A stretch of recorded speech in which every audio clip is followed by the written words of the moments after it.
नमस्कार जय जगन्नाथ। आपण चाहूँगी माँ लक्ष्मी और नारायण आपण घरे बसवास करूँ चाहूँगी ना किए बा न चाहब जी आमर आराध्य जी आम हृदय अच्छा सब आम जहाँ को हृदय बास करने निवेदन कर आसचे टिकिए तांका झलक पाइबापी मन व्याकुलित हो सी होचंदी प्रभु नारायण बा श्री जगन्नाथ एवं माँ लक्ष्मी। ठीक कहली ना। तो लक्ष्मी नारायण को घरे भक्ति रे बांधी रखापी होची ए उपाय सहज उपाय। प्रति शनिवार दिन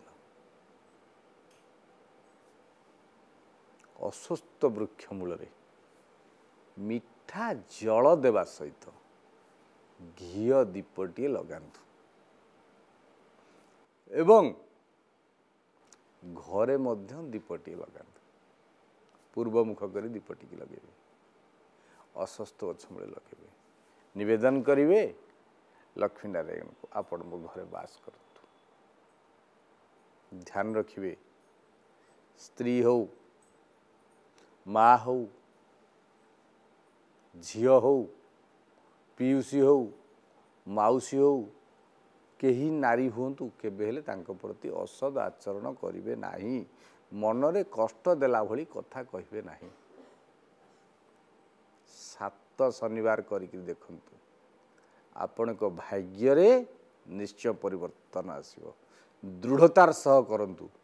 जो मान कहउचंदी मु बहुत उपाय कली मिछ कहउचंदी मिछ कहउचंदी निष्ठापर भाव रे उपाय करंती नाही। जदि निष्ठापर भाव रे उपाय करंती तेबे सफलता ही सफलता आसीबो। यदि आमे सब बेले ध्यान रखिबा मु जो काम करूची अन्य कार किछि क्षति होउनी तो सेति प्रति दृष्टि देकरी काम करिबा उपाय करिबा सफलता चरण छुइबो। करंतु उपाय रुहंतु खुशी रे। जय जगन्नाथ।